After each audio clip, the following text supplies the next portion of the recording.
నమస్తే మా. సరే, ఇప్పుడున్న present generation Gen Z, so relationship issues చాలా ఉన్నాయి. చాలా అసలు అంటే ఎంతగా అంటే పేరెంట్స్ కూడా సరిపడదు అంతగా ఉన్నారు. ఇది ఎలా చూడొచ్చు? అసలు మైండ్ సెట్ అనేది ఒక హ్యూమన్ బీయింగ్ మైండ్ సెట్ ఎక్కడికి వెళ్తుంది? ఇప్పుడు జెన్జీ వాళ్ళలో నేను 2 టైప్స్ చూశాను. ఒకటి highly focused, energised, using technology ముందుకెళ్ళడం. రెండో వర్షన్ ఆర్ గౌరవం లేకుండా వాళ్ళకు ఉన్న ఈ ఫెసిలిటీస్ని తప్పుగా వాడుకోవడం, ఓకే, అండ్ రాంగ్ వేలో ఆలోచించడం, అండ్ త్వరగా క్విక్ ప్లెజర్కి ఆనందపడడం. యూత్ అందరికీ, ఇప్పుడున్న జెన్జీ వాళ్ళందరికీ they got confused with pleasure and happiness. Pleasure ఏంటో, ఆనందం ఏంటో తెలియట్లేదు. ఈ క్విక్ మందు, సిగరెట్టు, డ్రగ్స్, లేకపోతే ఈ క్విక్ రిలేషన్షిప్స్, ఆ ఏజ్లో ఉండే రిలేషన్షిప్స్ ఆనందం అనుకుంటున్నారు. అది ప్లెజర్, అప్పటికప్పుడు వచ్చేది ప్లెజర్. నువ్వు కష్టపడి తెచ్చుకునేది ఆనందం. ఈరోజు నేను ఎక్సర్సైజ్ చేస్తే చెమటలు పట్టి కష్టపడి మజిల్స్ అన్నీ క్రై చేసి తర్వాత వచ్చేది నాకు బాడీ, హెల్త్, మజిల్ ఆనందం. అప్పటికప్పుడు మనం ఏదైనా తినేసి లేకపోతే తాగేసి చేయడం వల్ల మనకు వచ్చేది ప్లెజర్. సో ఈ జెన్జీలో కొంతమంది పిల్లలు కన్ఫ్యూజ్ అయ్యేది, they are getting addicted for pleasure, not for the happiness. First difference. Yes sir. ఇంకొక మాట ఏమంటారంటే, అంటే నేను ఏదైతే సఫర్ అవుతున్నానో ఆ పెయిన్ నాకు మాత్రమే తెలుసు.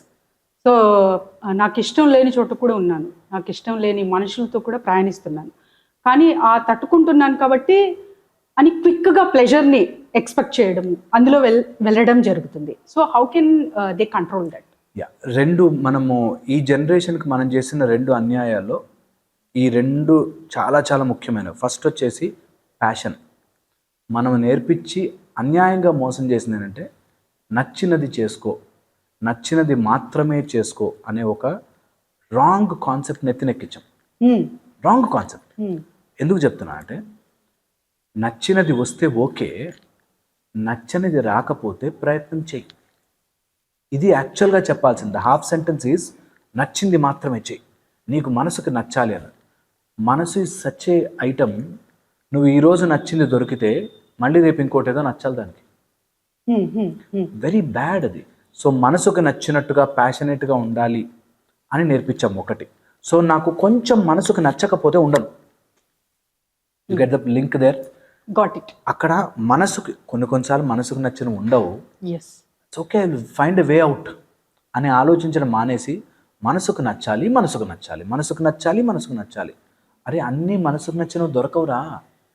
ఈ మాట ఎంత తొందరగా మనం యూత్ని మొత్తం స్పాయిల్ చేయడం గల కారణం, నీ మనసుకు నచ్చింది చెయ్యి, మనసుకు నచ్చింది చెయ్యి, నచ్చింది దొరకకపోతే దట్స్ ఓకే.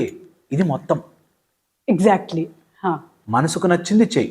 వాడికి ఒక మనసుకు నచ్చిన ఒక అమ్మాయి ఉంటుంది, ఆ అమ్మాయి దక్కలేదు, ఇంకా వాడు తాగేసి అట్లా పడిపోవాలి.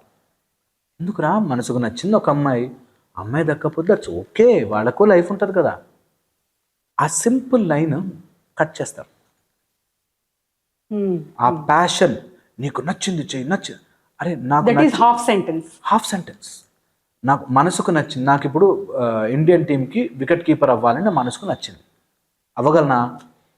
డిప్రెషన్లోకి పోవాలి నేను. మరి మనసుకు నచ్చినవన్నీ జరగకపోవచ్చు మిత్రమా అని చెప్పాలి. అరే కొన్నిసార్లు మనసుకు నచ్చింది దక్కదురా, ఇట్స్ ఓకే, నీ మనసుకు ఇంకోటి ఏదైనా నచ్చింపజేయి.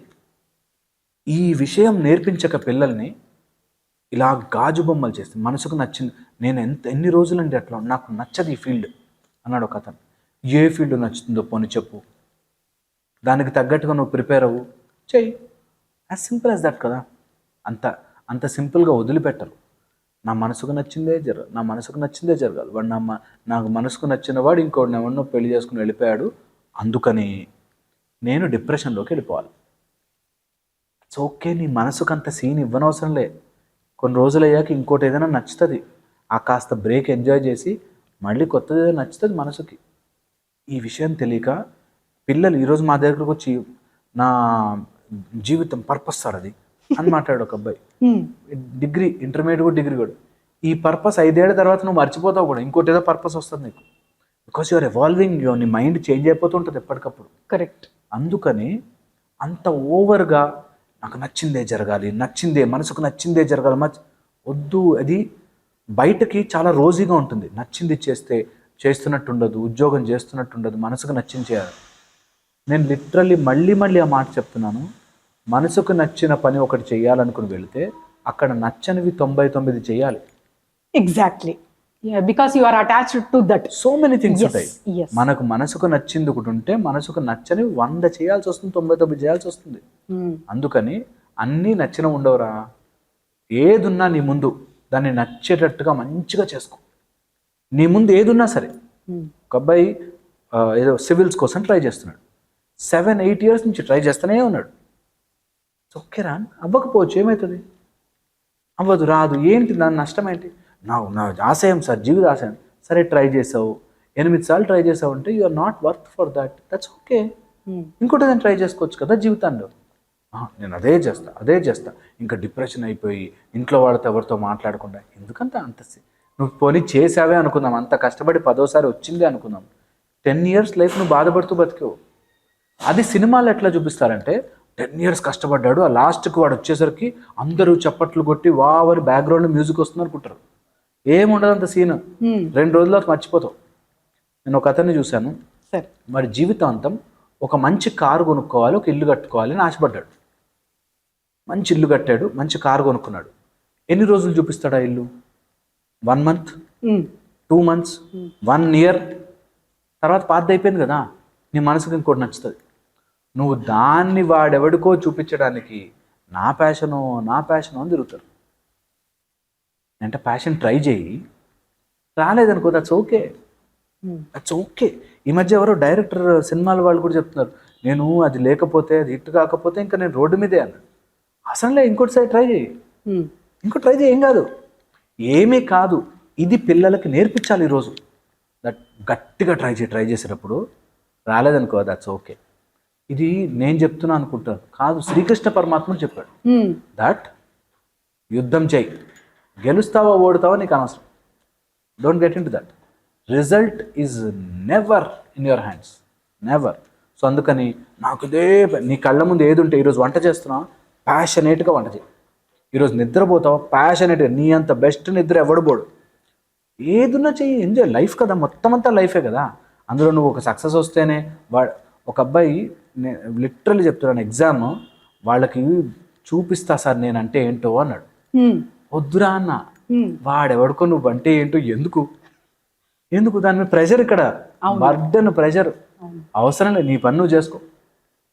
వాళ్ళకి నేనంటే ఏంటో చూపిస్తా సార్ అన్నాడు. అరే అవసరం లేదు, నవ్వేసే ఊరుకో, ఏం కాదు, నువ్వు నీ గురించి అనుకున్నాడే అనుకో, తప్పు, నువ్వేంటి అనుకో.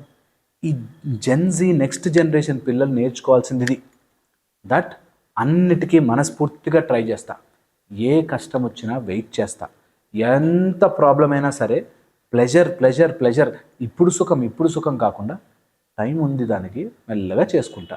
ఎవడి కోసమో కాదు, నా కోసమే.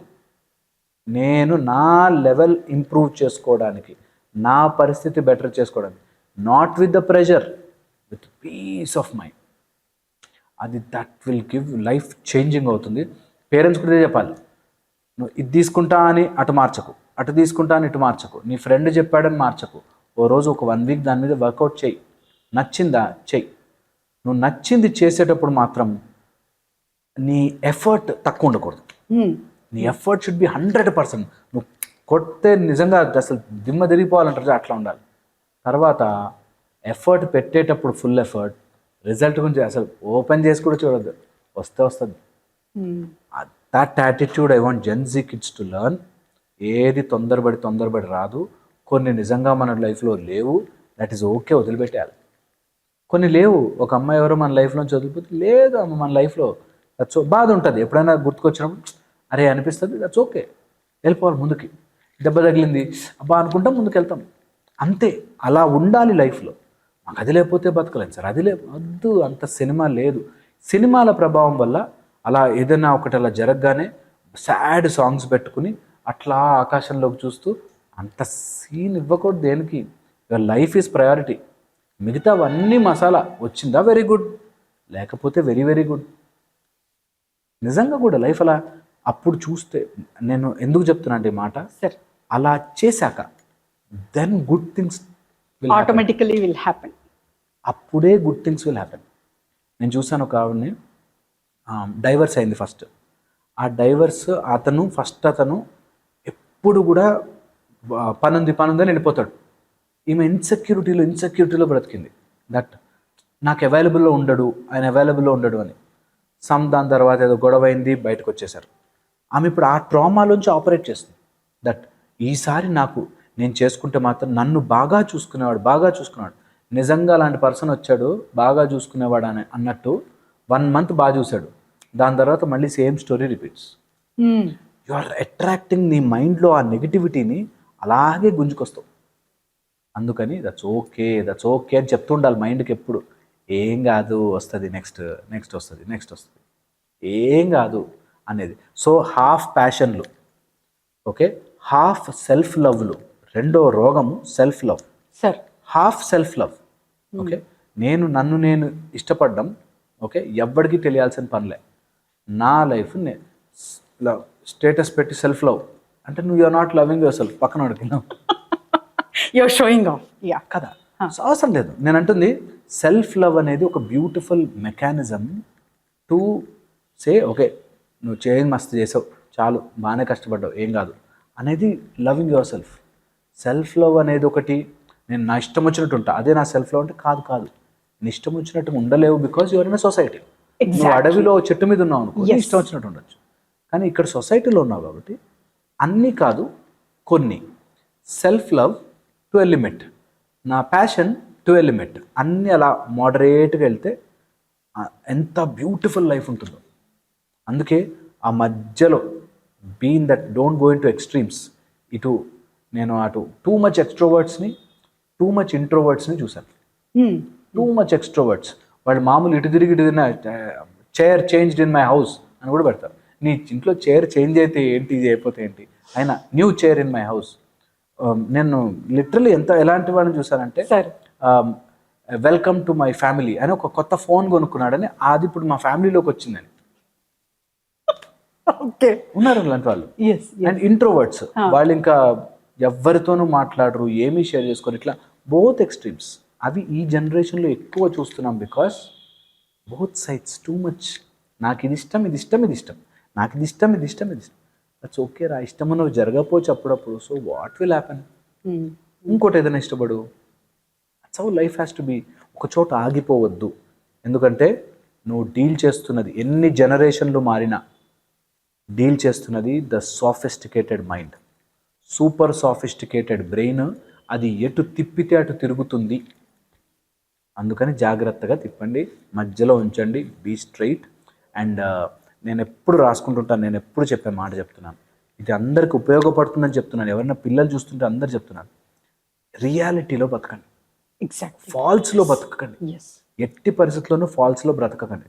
నువ్వు నిజంగా ఏదైనా లాస్ వచ్చి నువ్వు తాగి పడిపోయినంత మాత్రాన ఆ లాస్ అరే అని వెనక్కి రాదు. సమయం వెళ్ళిపోయినది వెనక్కి రాదు.